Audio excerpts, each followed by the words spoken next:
What up, everybody? This Prophet Mahmoud representing all the cast-offs worldwide. You don't know what a cast-off is. A cast-off is being who you are, even when it's unpopular, when your thoughts and what you stand for is different in the crowd. You are a cast-off. I appreciate everybody who taking the time to tune in. I'm sorry that I had to take that call. It was a very important call to help what I'm trying to get done go forward. And so I appreciate everybody who taking the time to tune back in. But once again, shout out to all the cast-offs worldwide. And today I'm gonna talk about when we work together. And so if y'all are not familiar, I have started an organization, a ministry, an outreach, whatever you want to call it, a nonprofit called One Nation of Christ. And what we do is we help out other nonprofits with feeding the community. But the difference is we're not so much going to do locations like meet here, because I understand a lot of kids who need book bags, haircuts, food, can't get to certain places. So when we come together as a team, we're going to be like, we need to be at this apartment complex. We need to be at this neighborhood. We need to be at this project building. And us as a team, we go there with the barbers, the hair braiders, the food, the book bags, and we go in the community and give it away. And while we give it away, we praying for the community and speaking to the neighborhood and stuff like that. And so that is one of the missions of what we're doing. Another thing, right now, I'm a basketball coach. We just lost in the championship, right? We just lost. But I don't think we lost because the kids barely could dribble when I got them, half of them. And for us to make it to the championship was a great thing. But it wasn't so much about basketball, man, because I don't call off work to go coach kids to win a basketball trophy. I don't stop my business and stuff like that to go coach some kids to win a trophy and say we won the championship. Nah, this is to teach these young boys about self-accountability, lead with love and respect, and having a good attitude, life morals that can help them be a better version of themselves when they adults. And a lot of times we be trying to argue with adults so much, like, man, look, you should see things from this way. And Frederick Douglass had this quote, man: it's easier to raise up a young child than repair a broken man. And a lot of times we talking to an adult who got their mind made up. They ain't trying to hear you. You could say facts and state things that could make a lot of sense, but you can't make sense to somebody who don't want to be made sense to.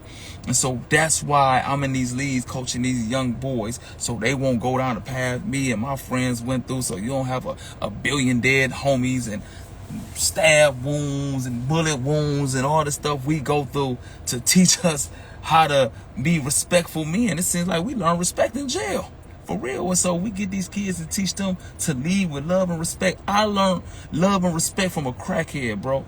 God bless his soul, man. My role model, my inspiration, my life coach was a guy who smoked crack, who went to jail for murder by the name of Jeff T. We used to be on Belmont arguing, fighting all the time. He said, bro, y'all don't have to like each other. Y'all don't have to agree with each other. Y'all don't have to hang with each other. But we do have to respect each other because we live amongst each other. And if you respect each other, man, we could live in peace and the world will be a way better place, for real. And I believe when you go in certain environments, you respect the rules and the protocol in that environment. If somebody says they don't like being called this, you respect that. And a lot of times we pick and choose who we want to respect. We treat somebody we afraid of because he a killer or he a heavyweight champion, and we respectful to him. And then we disrespect somebody we think weaker than us. And so as men, what we teaching these young boys, we lead with respect. We respect everything and everybody. You treat a homeless man with the same respect you would treat a billionaire. And so I believe we have to be at that level before we even start thinking about working together as a team. And so right now, that's what I'm in the process of, is coaching. And then my homeboy Dante, I just talked to him. He building a sports league in Toledo. I'm gonna build a sports league here, right? And so now we got the kids, we got the young boys in the gym. And so we gonna have coaches who teach them, lead with love and respect, be respectful, good attitude to take you way further in life than a good grade point average and stuff like that. Installing the principles. And then before they even start practice, We got the tutoring program set up. So when they bring home homework, I understand. I'm a single parent. Man, you ain't got time to be helping these kids. You done worked a 12-hour shift and you got 3 kids. And me personally, I need a tutor to tutor my son because I don't even know how to do his homework. I'm dead serious, man. Man, look, I wasn't no good student. He brought home this stuff. What's the conjunction and the pronoun? I don't even know what a noun or verb is. I'm dead serious. Man, I'm dead serious. I ain't know what a pronoun was, bro. I ain't know what action, none of that stuff. And so we got the tutoring program set up. Basketball and sports is going to be a gateway drug to get these kids tutoring and teach them these values, y'all get what I'm saying, and these principles that can impact their life. And only reason I've taken the tutoring part so serious because I believe when you a man and you say, man, the school need to teach this or somebody need to do something at that moment, that's God telling you that's what you need to do. But weak weasels all the time come up with all these ideas and what somebody need to do, and they're reflecting and shifted to somebody else and won't take a stand and get started in it. And then you will sit back and criticize what somebody else doing and you ain't did nothing. And so I always said, I believe good manners and communication should be taught in school, because one thing I learned, bro, I done had songs all on the radio. I done got millions of views, sold hundreds of thousands of CDs on the street, and nothing came out of it because I had a bad attitude. These labels and people want to sit down and talk to me, and I'm just like, this dude is a weirdo. For real, like, this dude, like, I just didn't like him, and I came in with a bad aura and a bad attitude, and nobody wanted to deal with me. And so I understand what my bad attitude, it just set me back. I was a good basketball player, but couldn't go nowhere. I had a bad attitude. And so we teach these kids young, a good attitude will take you way further in life than your talent or a good grade point average, because nobody want to deal with somebody with a bad attitude. Our success is tied to people, and people who open up doors for us, and people who give us a platform and stuff like that. But nobody is gonna give you a platform or opportunity if you're not likable. For real. And sometimes we don't even know how to talk and communicate with each other. And so I believe communication and a good attitude and good manners should be taught in school. But instead of me, somebody need to do this. We applying this to the tutoring programs while we got the kids there for sports. And so that's what we're doing with the One Nation of Christ right now. Dante in Toledo, I'm in Atlanta. We're going to bring the kids back and forth. And so we're going to tie it together. That's one aspect of it. Another aspect of it is with the feeding the community. When school out, man, kids don't eat a lot of times in the neighborhood for real. Or it's people hungry. We talking about other countries and we got people hungry here. So that's why we feed our neighborhoods and feed our communities and give book bag giveaways and stuff like that. And so we need people to help give out food and help. And so that's another part of it. Another part is like in Toledo, my cousin, the police, she get into it just with a regular person on the streets. She didn't know he was an undercover police. I mean, she didn't know he wasn't even an undercover. He wasn't even undercover. Let me take my time. Let me tell the story right.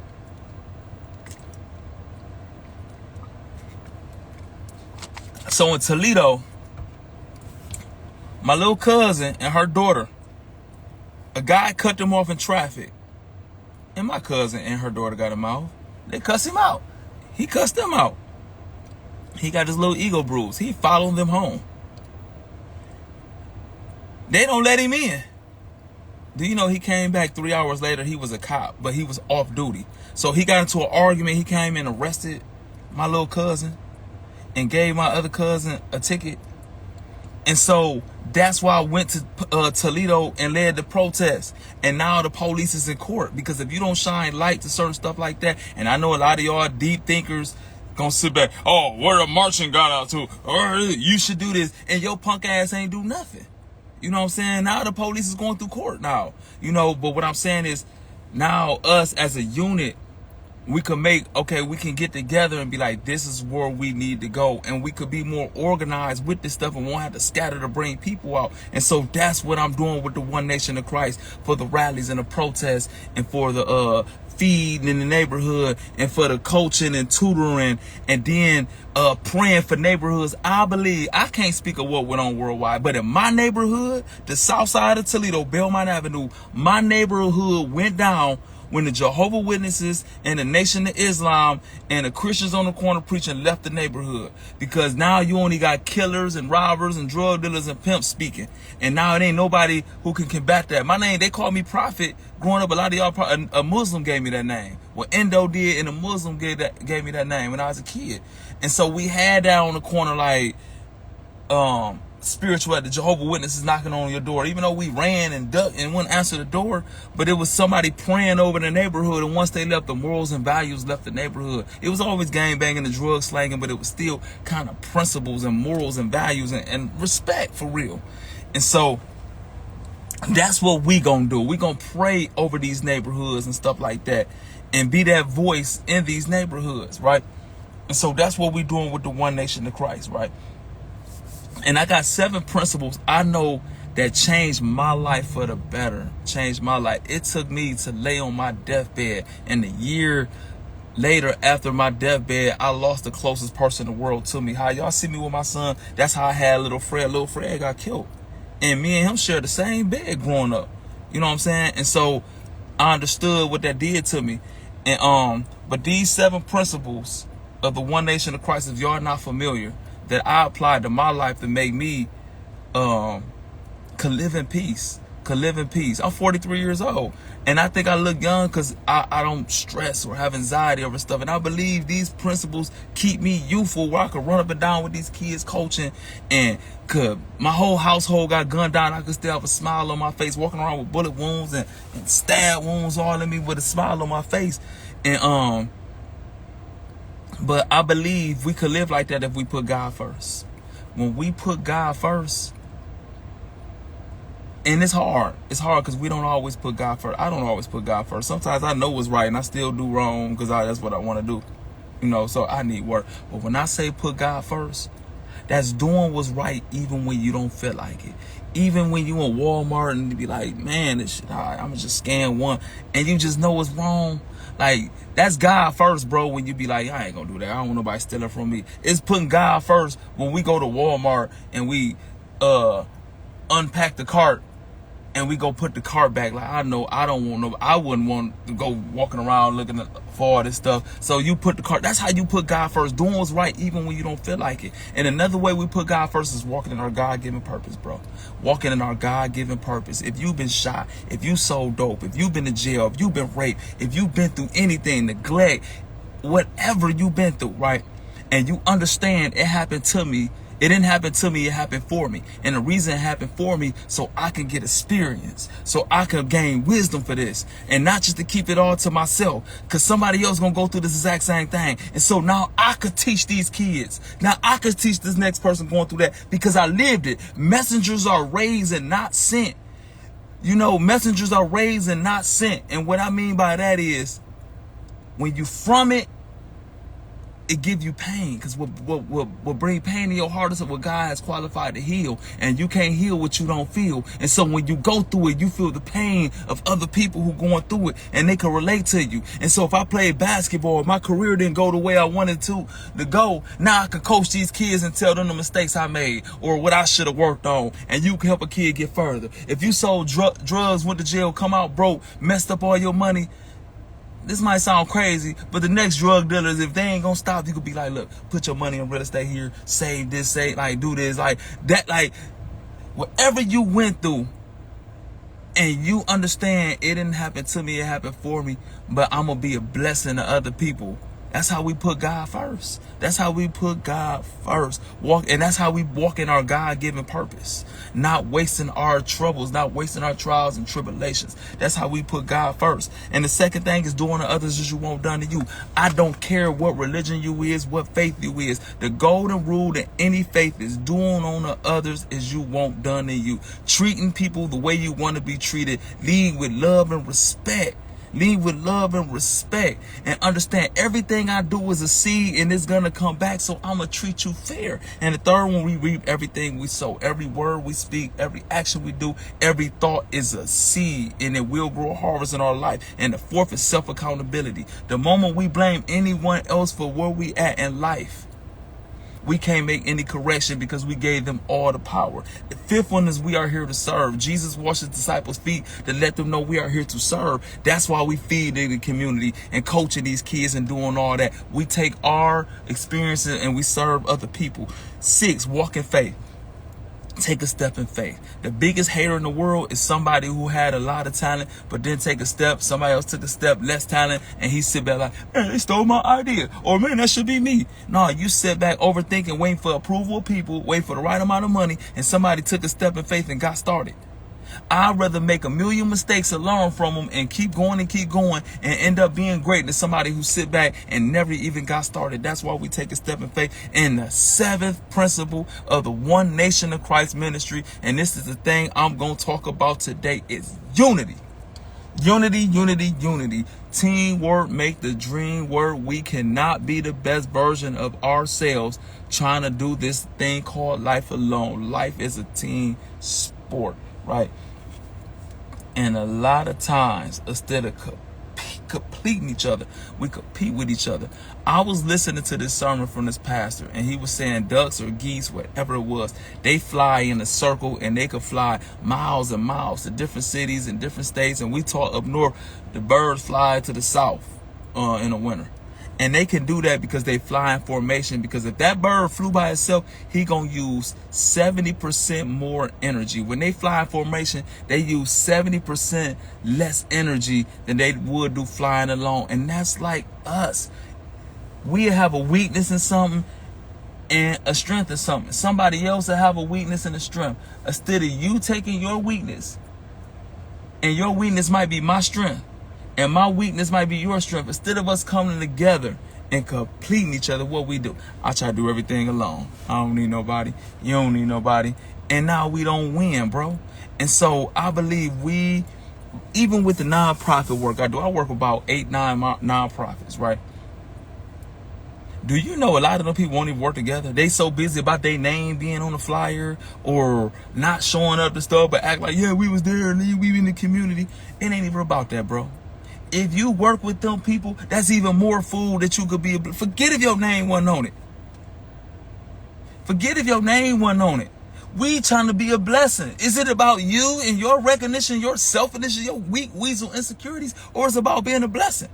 And so even if like you got a tutoring program, he have a food program, he have book bags, they have a hair braiding program. Instead of coming together and could reach more people with one event, we want to do everything on our own, bro. And that's like, goodness gracious. Goodness gracious, man. And these ain't nothing like, these ain't people like, these is educated people who act like this.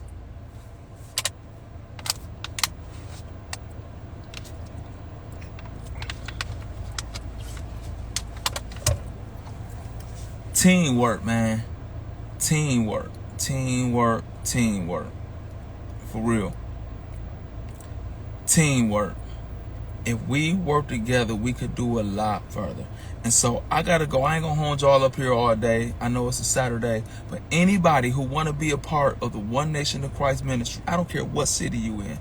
If you wanna be a part of feeding the neighborhoods, if you want to be a part of getting these kids haircuts and hair braided back to school, book bags given away, if you want to be a part of these sports leagues, coaching these kids and tutoring these kids, if you want to be a part of the protest from police brutality or niggas then drove through neighborhood, shot up kids, man, and you want to get in this neighborhood and protest and shine light on these terrible situations, or like the lady get gunned down in her apartment in the name of Jesus by a police officer. If you want to be a part of the rallies and the protests, if you need somebody to minister to you, if you need prayer, we setting everything up. Please inbox me. Please inbox me. And we building from the ground up right now. I can't do it alone. I'm drained, bro. I just left coaching a basketball league. Then I had to go feed these people in this area. Another person called me to speak. And then I got to double back and see if they gonna organize a rally in Atlanta. And so I don't want to do it. I can't do it on my own. And so we could do a lot more if we came together. I don't care where you at. You could be in Africa. You could be in New York. You could be in Jamaica. You could be in wherever. Man, we need to sit and and see how we can make each other lives better. And if you need help organizing in your city, I'll come to your city for that, and we could bring people and organize and send resources, whatever. But man, we need to come together as a team. And then it ain't, a lot of y'all be like, man, that's helping other people. But trust me, when you walk in your purpose and help other people, it will bring a peace to your life. We don't have peace because we selfish. We think about, oh man, he cheated on me. Oh man, she cheated on me. Oh man, I'm broke. Oh, I feel this way. I can't sleep. It's I. And then we look at something little and we keep dwelling on it and focus on it, and we make it bigger than it actually is. And then we can't go to sleep. We stress. We don't know what we doing with our life. And that's because we not filling our spirit up. We not filling our spirit up. And with this organization, we gonna fill your spirit. And then we gonna pour out into people. And that's how you can live fulfilled. And I guarantee you, when you serving and doing your God-given purpose, you won't be stressed over little things. I don't want to die with a whole bunch of regrets. I don't want to go to my deathbed unfulfilled. Man, Dr. King said, I can die because I know I did what God put me here to do. I have nothing left. I have served. And that man, even though he died violently, he wasn't afraid. He died peacefully. And that's how I want to go out. And I'm sure that's how all of us want to go out. Not afraid, not like, oh my God, what did I do with my life? Because I done laid on my deathbed, and me dying at that time, I know for a fact I wasn't dying fulfilled. And so please join us. Inbox me. Inbox me at One Nation. Forget that. Just inbox me on the page y'all see me on right now if y'all want to be a part of what we doing. I appreciate everybody who took out the time to tune in. And so it's a lot of stuff we need. We need basketball coaches. We need people who want to feed people. We need